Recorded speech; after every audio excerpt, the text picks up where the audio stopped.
এনসিপিকে মাইনাস করার চেষ্টা চলছে এবং এনসিপিকে মাইনাস করা হচ্ছে। কি আসলেই রাজনৈতিক পরিস্থিতি কোন দিকে যাচ্ছে?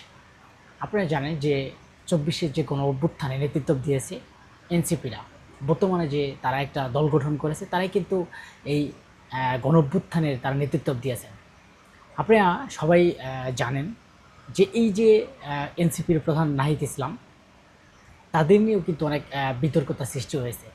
আপনারা জানেন তারা যখন সমন্বয়ক হিসেবে ছিল, ১৬৪ জন সমন্বয়ক ছিল এবং সমন্বয়কের পরে তারা একটা দল, নিজেরাই একটা দল গঠন করেছে এবং তারাই কিন্তু একটা এই বর্তমানে যে প্রধান উপদেষ্টা আছেন তাকে তারাই কিন্তু বানিয়ে গেছেন এবং তাদের অনুযায়ী কিন্তু এই আজকের যে উপদেষ্টা তারা কিন্তু গঠন করা হয়েছে। কিন্তু এনসিপির জন্য খুব একটা দুঃখের সংবাদ শুনতে যাচ্ছে। কিন্তু এনসিপি শেখ হাসিনাকে বাংলাদেশ থেকে তাড়িয়ে দিয়ে তারা বাংলাদেশের একটা সুষ্ঠু সুন্দর দেশ গঠন করবে এমনটাই তাদের আশা আকাঙ্ক্ষা ছিল। একটা গণঅভ্যুত্থানে এবং কোঠা আন্দোলন থেকে শুরু করে তারা যেই আন্দোলন সংগ্রাম করেছিল সেই সংগ্রামকে কোঠা আন্দোলনের রূপ রূপান্তরণ করে কিন্তু একটা পর্যায়ে সরকার পদত্যাগ করতে বাধ্য হয়েছে। কিন্তু আজকেই তাদের বিভিন্ন দল তাদেরকে মাইনাস করার একটা চেষ্টা চলছে এবং পায়তারা করা হচ্ছে। আপনারা জানেন কিছুদিন ধরেই তাদের রাজনৈতিক অঙ্গনে বিভিন্ন কোথায় তাদের সাথে একটা জামাতের সাথে একটা দ্বন্দ্ব সৃষ্টি হচ্ছে। আপনারা জানেন জামাতকে তাদের সাথে জামাতের যে একটা সুসম্পর্ক ছিল এবং আমরা দেখেছি যে গণঅভ্যুত্থানের পর থেকে জামাত এবং এই এনসিপির সাথে একটা ভালো সম্পর্ক তৈরি হয়েছিল। কিন্তু জামাতেরা যখন পেয়ার পদ্ধতি নির্বাচন ছাড়া জুলাই সনদ স্বাক্ষর করবে না এবং বিভিন্ন বিষয় নিয়ে তারা গণভোট ছাড়া জুলাই সনদ স্বাক্ষর করবে না, কিন্তু এনসিপিদের সাথেই কিন্তু তাদের এমন একটা কথা হয়েছে বা তারা মিডিয়াও এসে বলে দিয়েছেন।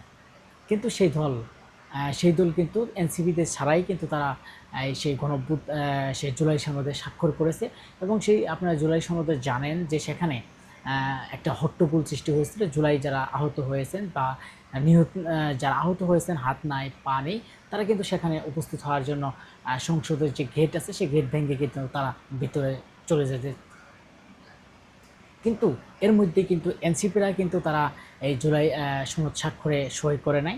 আপনারা জানেন সেখানে অনেক দল 18টা দল সেই জুলাই সনদে স্বাক্ষর করেছে এবং 7টি অরবিন্দ দল তারাও কিন্তু ওখানে যারা গিয়েছে তারাও কিন্তু স্বাক্ষর অনেকেই করেছেন এবং এনসিপি গেল না এবং আরও 4টা দল যে জাসদ বাসদ বা বাম জোটের আওয়ামী লীগের সমর্থনে তারা কিন্তু ওখানে যায় নাই। কিন্তু এখন প্রশ্ন হচ্ছে এনসিপির সাথে জামাতের কেন এমন দ্বন্দ্ব, কেন মাইনাস করা হচ্ছে? আপনারা জানেন কয়েকদিন আগেই যে নাহিদ ইসলাম, এনসিপির প্রধান নাহিদ ইসলাম, তিনি কিন্তু বলেছেন যে জামাতের যে পিয়ার পদ্ধতি নির্বাচন এটা তো আসলেই তাদের একটা চক্রান্ত এবং তাদের একটা পরিকল্পনা। আসলেই তারা পিয়ার চায় না, কিন্তু পিয়ার নিয়ে তারা একটা রাজনৈতিক পরিকল্পনা এবং রাজনৈতিক একটা ইস্যু নিয়ে তারা আসলেই এমনটাই বলেছেন নাহিদ ইসলাম। কিন্তু দেখেন এবং নাহিদ ইসলামের কথাই কিন্তু নাহিদ ইসলামের কথাই যে জামাতের একজন লোক তিনি কিন্তু বলেছেন যে এই যে নাহিদ ইসলাম যেটা বলেছেন যে তোমরা হচ্ছে আমার ছেলের বয়সে ছেলে হয়ে বাপের সাথে লাগতে আইসো না। কিন্তু আসলে এনসিপি যে একটা ছাত্রদের যুবকদের একটা ইয়ং জেনারেশনের মানুষের একটা মনের ভাব প্রকাশ করার একটা দল, যে অল্প বয়সে যারা আছে তাদের সাথে একটা ভালো একটা সম্পর্ক তৈরি হয়েছে। আপনারা জানেন এনসিপির ভিতরে বিভিন্ন দুর্নীতি, বিভিন্ন কিছু ইস্যু নিয়ে কথা হয়েছে। কেন হয়েছে?